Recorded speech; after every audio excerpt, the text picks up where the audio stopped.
So guys, আপনি এই মুহূর্তে যদি স্ক্রিনের দিকে তাকান তো আপনি দেখতে পাবেন একটা ঘূর্ণাবর্ত কিন্তু এখানে স্ক্রিনেতে কিন্তু ট্র্যাক করানো হচ্ছে। আর ইতিমধ্যেই কিন্তু কলকাতা সহ দক্ষিণবঙ্গের বিভিন্ন জেলাতে কিন্তু হালকা থেকে মাঝারি বৃষ্টিপাত কিন্তু সঙ্গে হালকা দমকা ঝোড়ো হওয়ার সঙ্গে কিন্তু শুরু হয়ে গেছে। তো চলুন ফ্রেন্ডস, বিস্তারিতভাবে জেনে নিই। Hi guys, welcome back to my YouTube channel weather explorer. আর ওয়েদারে আরও একটা ইম্পর্টেন্ট এবং লেটেস্ট আপডেট নিয়ে আমি আপনাদের সামনে চলে এসেছি এই মুহূর্তে। ফ্রেন্ডস, আপনি যেমনটা দেখতে পাচ্ছেন, আজকে কিন্তু 14 তারিখ অর্থাৎ 14ই সেপ্টেম্বর। বঙ্গোপসাগর কিন্তু এই মুহূর্তে নর্মাল হাওয়া চলছে বঙ্গোপসাগরের ওপর। দক্ষিণ থেকে উত্তর পূর্ব দিক বরাবর কিন্তু এই হাওয়ার মুভমেন্টটা হচ্ছে, যেটা কিন্তু ওয়েস্ট বেঙ্গলেতে ঢুকছে, আপনারা দেখতে পাচ্ছেন। আর আমি বৃষ্টির কথা যদি বলি, স্যাটেলাইট মোডেতে গেলে আপনি দেখতে পাবেন দক্ষিণবঙ্গের বিভিন্ন জায়গাতে কিন্তু মেঘ ডেভেলপ করেছে। আমি আপনাকে জেলাগুলোর নাম বলার চেষ্টা করছি। বিশেষ করে কিন্তু কলকাতার পশ্চিম দিকেতে কিন্তু হাওড়া, তারপরে পশ্চিম মেদিনীপুর জেলাতে কিন্তু মেনলি বেশ কিছুটা পরিমাণে ঘন মেঘ ডেভেলপ করেছে।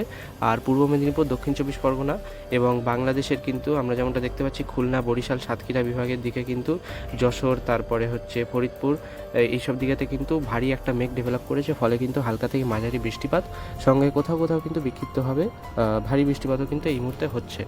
আর বাকি উত্তরবঙ্গের যদি কথা বলি তো এই মুহূর্তে কিন্তু উত্তরবঙ্গের মালদা টাউনেতে এবং তার আশেপাশের কিন্তু করণদিঘি এবং দুই দিনাজপুরেতেও কিন্তু কোথাও কোথাও হালকা বৃষ্টিপাত হচ্ছে। আর ঝাড়খণ্ডেরও কিছু কিছু অংশেতে কিন্তু বৃষ্টিপাত হচ্ছে। তো আমি যদি আজকে সারাদিনের বৃষ্টিপাতের কথা বলি তো এই বৃষ্টিপাতটা কিন্তু আজ মেনলি কিন্তু সন্ধে অবধি চলতে থাকার সম্ভাবনা রয়েছে। সন্ধ্যের পরে বৃষ্টিপাতের সম্ভাবনা কিছুটা কম। আগামী কয়েকদিন কিন্তু এইভাবে একটু বজ্রবিদ্যুৎ সহ বিভিন্ন জায়গাতে বৃষ্টিপাত হতে পারে। অনেক জায়গাতেই কিন্তু মেঘগর্জনার সঙ্গে বৃষ্টিপাত হচ্ছে, আপনারা হয়তো তার আওয়াজও শুনতে পাবেন আপনাদের ওখানে যদি হয়ে থাকে। তো একটা নতুন যে নিম্নচাপটার কথা আমি বললাম, সেই নিম্নচাপটা কিন্তু খুব শীঘ্রই, যেমনটা আমরা দেখতে পাচ্ছি, 21 থেকে 22 তারিখ নাগাদ কিন্তু বঙ্গোপসাগরের যে মধ্য পশ্চিম অংশ রয়েছে, মেনলি অন্ধ্রপ্রদেশ আর তামিলনাড়ুর যে সংলগ্ন উপকূলীয় যে সমুদ্রটা রয়েছে, সেখানেতে কিন্তু আমরা যেমনটা দেখতে পাচ্ছি এই নিম্নচাপটা কিন্তু তৈরি হওয়া শুরু হতে পারে। আর সেটা 24 থেকে 25 তারিখ নাগাদ কিন্তু বঙ্গোপসাগরের উত্তর দিকেতে কিন্তু এগিয়ে এসে তার ঘূর্ণনটাকে সুস্পষ্ট করতে পারে, যেমনটা কিন্তু আমরা স্ক্রিনেতে দেখতে পাচ্ছি। সেই সময় উইন্ড স্পিড থাকতে পারে 42 কিলোমিটার পার আওয়ার পর্যন্ত। আর উইন্ড গাস্টিং কিন্তু থাকতে পারে, আমরা যেমনটা দেখতে পাচ্ছি, 56 থেকে 60 কিলোমিটার পার আওয়ার পর্যন্ত। তো এই নিম্নচাপটা কোথায় আছড়ে পড়তে পারে, এটা কি ঘূর্ণিঝড়ে পরিণত হতে পারে?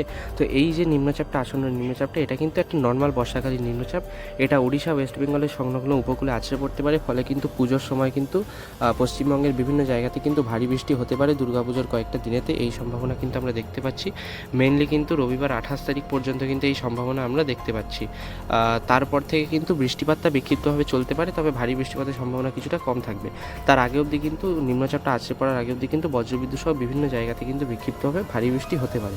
আর আমরা যদি প্যাসিফিক ওশানেতে অর্থাৎ প্রশান্ত মহাসাগরেতে যে চীন সাগর যে অঞ্চলটা রয়েছে সেখানটাতে আমরা যদি তাকাই, আমরা দেখতে পাবো শনিবার 27 তারিখ নাগাদ কিন্তু একটা ঘূর্ণিঝড় প্রায় 108 থেকে 120 কিলোমিটার পার ঘন্টার উইন্ড স্পিড আর উইন্ড গাস্টিং কিন্তু আমরা যেমনটা দেখতে পাবো প্রায় কিন্তু 170 থেকে 180 কিলোমিটার পার ঘন্টার কাছাকাছি নিয়ে ভিয়েতনামেতে কিন্তু আছড়ে পড়তে পারে। আপনি বলবেন ভিয়েতনামের খবর জেনে কী হবে?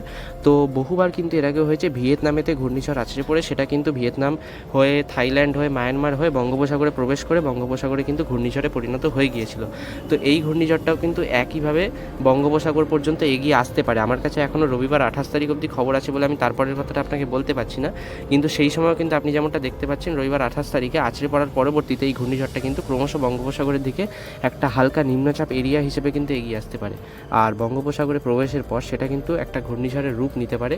তো সেটা কিন্তু আরও 2-3 দিন পরে এই খবরটার ব্যাপারে কিন্তু কিছুটা খোলাসা হতে পারে। তো যদি সেরকম হয়, বঙ্গোপসাগরে যদি নিম্নচাপটা চলে আসে আর যদি ঘূর্ণিঝড়ের রূপ নেয়, তাহলে কিন্তু অক্টোবরের 10 তারিখের মধ্যেই নিম্নচাপটা ঘূর্ণিঝড়ে পরিণত হয়ে কিন্তু যে কোনো জায়গাতে ল্যান্ডফল হয়ে যেতে পারে। কিন্তু যদি নিম্নচাপটা বঙ্গোপসাগরে এসে শক্তিশালী না হয়, তাহলে কিন্তু অক্টোবরেতে পরবর্তীতে কিন্তু কোনো সময় নিম্নচাপ তৈরি হয়ে ঘূর্ণিঝড় হতে পারে, যেটার ব্যাপারে কিন্তু এখন থেকে আমরা কিছু বলতে পারছি না। তো আপাতত কিন্তু প্যাসিফিক ওশানেতে মুহুর্মুহু কিন্তু ঘূর্ণিঝড় আক্রমণ হওয়ার সম্ভাবনা রয়েছে, যেগুলো বঙ্গোপসাগরে চলে এলে সেগুলো কিন্তু তার প্রভাব বিস্তার করতে পারে আমাদের পশ্চিমবঙ্গ, ওড়িশা, অন্ধ্রপ্রদেশের উপকূলের ওপর। সেই জন্য অবশ্যই করে সবাই সতর্ক থাকবেন এবং এই ব্যাপারে বিস্তারিত আরও আপডেট পেতে আমার চ্যানেলকে সাবস্ক্রাইব করতে ভুলবেন না। Good bye.